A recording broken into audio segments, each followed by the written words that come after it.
नमस्कार, आप देख रहे हैं आरडी न्यूज़। मैं हूं योगेश चक्रवर्ती। बिहार विधानसभा में आज ग्रामीण विकास विभाग का बजट पेश किया गया। बजट में 7 निश्चय योजना के बारे में सरकार ने जिक्र किया और कई सारी योजनाएं के बारे में बताया गया, लेकिन प्रतिपक्ष यानी विपक्ष ने इसका विरोध किया और कहा कि 7 निश्चय जो योजना है वो भ्रष्टाचार का एक माध्यम है और 7 निश्चय से संबंधित कोई भी योजना सफल नहीं है। सदन के बहिष्कार के बाद प्रतिपक्ष के नेता विजय सिन्हा ने मीडिया से बात की, लेकिन ग्रामीण विकास विभाग के मंत्री श्रवण कुमार प्रतिपक्ष के दावे को झुठला रहे हैं। देखिए वार पलटवार में क्या एक दूसरे पे आरोप लगा रहे हैं। आज लूटता है जनता को, आप वीडियो को लूटते हैं। ये ग्रामीण विकास विभाग के माननीय मंत्री जी से हमने जब पूछा कि ये भ्रष्टाचार कमीशन खोरी के कारण आज हर कार्य, प्रधानमंत्री आवास योजना हो, मनरेगा का मामला हो, जल जीवन हरियाली के अंदर चल रही योजनाओं हो, 7 निश्चय के अंदर चल रही योजनाओं हो, सब में जबरदस्त लूट की छूट है।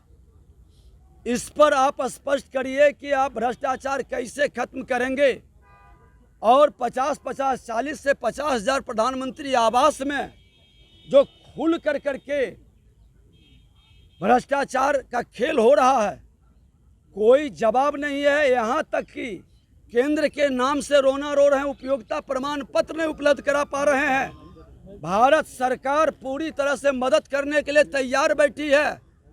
केंद्र राज्य सरकार अपना राज्यांश नहीं दे पा रही है।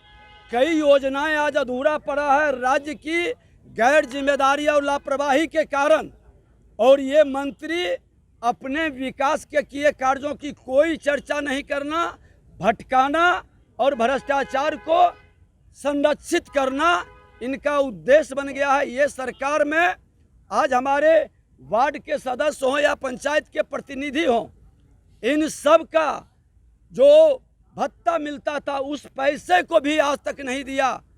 उसके नाम पर वारा न्यारा जो हुआ, कई बार ये प्रश्न पूछा गया कि ये भ्रष्टाचार बिहार के बर्बादी का सबसे बड़ा कारण है, लेकिन भ्रष्टाचार पर ये भ्रष्टाचारी लोग भटकाते हैं, घुमाते हैं, उस पर जवाब नहीं देंगे। फर्स्ट आवर में भी इस पर उठा, लास्ट आवर में भी उठा, भ्रष्टाचार पर एक शब्द नहीं निकलता है, क्योंकि भ्रष्टाचारियों की सरकार है और भ्रष्टाचारियों को संरक्षित मुख्यमंत्री कर रहे हैं।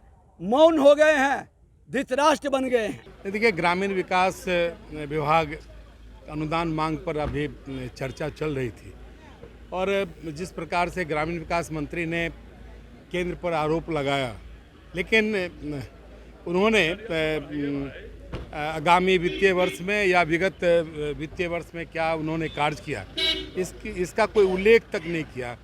और ख़ास करके जो केंद्र सरकार प्रधानमंत्री आवास योजना में एक बड़ी राशि देती है, लेकिन ये उपयोगिता प्रमाण पत्र नहीं भेजते हैं। जो राज्यांश है वो अंश नहीं देते हैं, जिससे कि गरीब अपना मकान बना सके। और उसके चलते ग्रामीण क्षेत्र में राशि केंद्र सरकार के द्वारा देने के बावजूद भी गरीबों का मकान नहीं बन पा रहा है।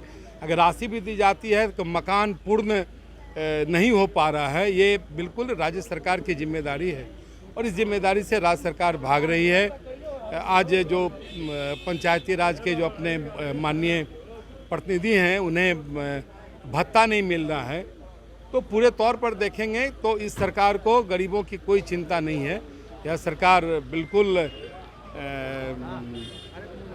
अब दिशाहीन हो गई है। इस सरकार को जाना चाहिए। सर, आज ग्रामीण विकास विभाग का डिमांड था, बजट था, उसको हमने आज पेश किया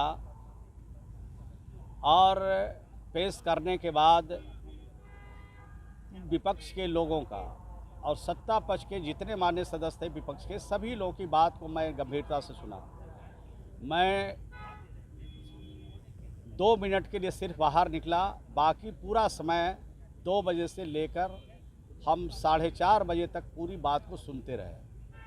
और जो विपक्ष के मान्य सदस्य हैं जो चिंता उन्होंने जाहिर किया राज्य के हित में, उन्हीं का जवाब मैं दे रहा था। तो ये हमारे जो विपक्ष के नेता हैं वो बात को सुनना नहीं चाहते हैं। अब पता नहीं समझते नहीं हैं या जानबूझ के अनसुना करना चाहते हैं, वो बताएंगे। लेकिन एक भी बात उनको पसंद नहीं आया। बात 2-3 रखा गया था। भारतीय जनता पार्टी के जो हमारे सदस्य हैं जिन्होंने बात अपनी रखी है, उन्होंने कहा माननीय रामप्रीत पासवान जी, माननीय रणधीर राणा जी, देवकांत जी और मुरारी मोहन झा जी ने बात रखी थी। उन्हीं का मैं जवाब दे रहा था। उन्होंने कहा कि जो गरीब लोग हैं उनको आवास नहीं मिलता है। तो मैंने कहा कि 22-23 में एक आवास बिहार को प्राप्त नहीं हुआ और 18-19 में एक भी बिहार को लक्ष्य प्राप्त नहीं हुआ। तो आप गरीब की बात करते हैं और गरीब का हिस्सा, गरीब का कोटा दिल्ली की सरकार काट देती है, तो गरीब को कैसे छत मिलेगा। अब भारत सरकार ने कहा है कि 2024 तक हर हालत में हर गरीबों के छत होंगे, उनके पास अपना मकान होगा। और आज भी अभी तक तो ये साल का लक्ष्य प्राप्त नहीं हुआ। अब 15 दिन और बाकी है इस महीने में, तो अभी तक लक्ष्य प्राप्त नहीं हुआ।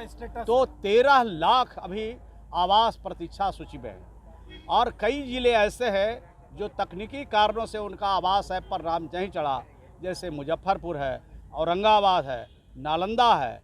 इन ज़िलों में कुछ तकनीकी कारण से आवास ऐप पर नाम नहीं चढ़ा, आवास से गरीब लोग वंचित हैं। उनको जोड़ने के लिए लगातार हम मांग कर रहे हैं। और जिनका नाम अभी भी सचमुच गरीब हैं और माननीय जो विधायक हैं, चाहे रूलिंग पार्टी को हो चाहे विपक्ष को हो, वो हमारे यहाँ आवेदन देते हैं, कहते हैं, लिख के पत्र लिखते हैं और कहते हैं कि गरीब का नाम छुटा हुआ, मैं क्षेत्र का भ्रमण करने गया। तो जब भ्रमण करके आते हैं तो पत्र लिखते हैं, तो उसी आलोक में हमने भारत सरकार को भी पत्र लिखा कि जिन गरीबों का नाम छुटा हुआ है उनको जोड़ने के लिए आप हमें आदेश दीजिए। लेकिन अभी तक आदेश प्राप्त नहीं हुआ। 2019 के बाद 2011 में सूची बनी और 2011 के बाद 2019 में बनी, उसके बाद अभी तक आदेश नहीं मिला। तो गरीब की चिंता तो है नहीं उनको, सिर्फ गरीब की बात उठाते हैं। सिर्फ गरीब के बारे में सिर्फ मीडिया और अखबार में बोलने से तो उनका घर नहीं बनेगा। उनको घर बनाने के लिए तो उनको कुछ करना पड़ेगा। हमने यही बात कहा कि दिल्ली से इसको कराइए। और दूसरी बात मैं कहना चाहता हूँ कि ये जो मनरेगा योजना है, ये मनरेगा योजना जो गांव में गरीब लोग हैं, जो 2 जून की रोटी जिनके पास नहीं है, वो मनरेगा में काम करते हैं। और उन्होंने कहा कि मजदूरी 210 रुपया है।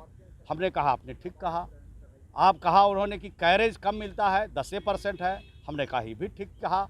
तो हमने कहा कि भारत सरकार को हमने पत्र भी लिखा और केंद्रीय मंत्री से मिल के भी कहा कि ये 210 रुपया में किसी का पेट नहीं भरेगा, कम से कम 350 रुपया मजदूरी होना चाहिए और 10% जो कैरेज है इसको बढ़ाना चाहिए। और मनरेगा के जो मजदूर हैं, हमारे जो किसान हैं, किसान के खेत में 50% मजदूर मनरेगा से दी जाए और मनरेगा योजना से भुगतान किसानों को किया जाए, ये मजदूर लगाया जाए। तो ये बात भी हमने भारत सरकार से की है। लेकिन भारत सरकार इस गरीबों के बारे में कुछ करना नहीं चाहती है, सिर्फ डंका पीटती है, सिर्फ ढोल पीटती है और अखबार और टेलीविज़न में सिर्फ लंबा लंबा बयान और प्रचार चलता है। इसके अलावा कुछ नहीं है। लोहिया स्वच्छता अभियान के तहत और प्रधानमंत्री आवास योजना के तहत जो राशि मिलती है उसमें 20,000 रुपया घुसखोरी का मामला है, इस पे कार्रवाई कब होगी? लोहिया स्वच्छ अभियान में तो 12,000 रुपया मिलता है, तो 20,000 घूस कहाँ से लगेगा? कि दोनों योजनाओं में 2,000 और 20,000, प्रधानमंत्री आवास योजना में 20,000 घुसखोरी और लोहिया में 2,000। आप पत्रकार हैं, आप जवाबदेह हैं, आप जिसके बारे में प्रूफ दीजिएगा उस पर सख्त कार्रवाई होगी। और अभी तक हमने कार्रवाई की है। आवास के सहायक की भी सेवा समाप्त किया है, आवास पर्यवेक्षक की सेवा भी समाप्त किया है।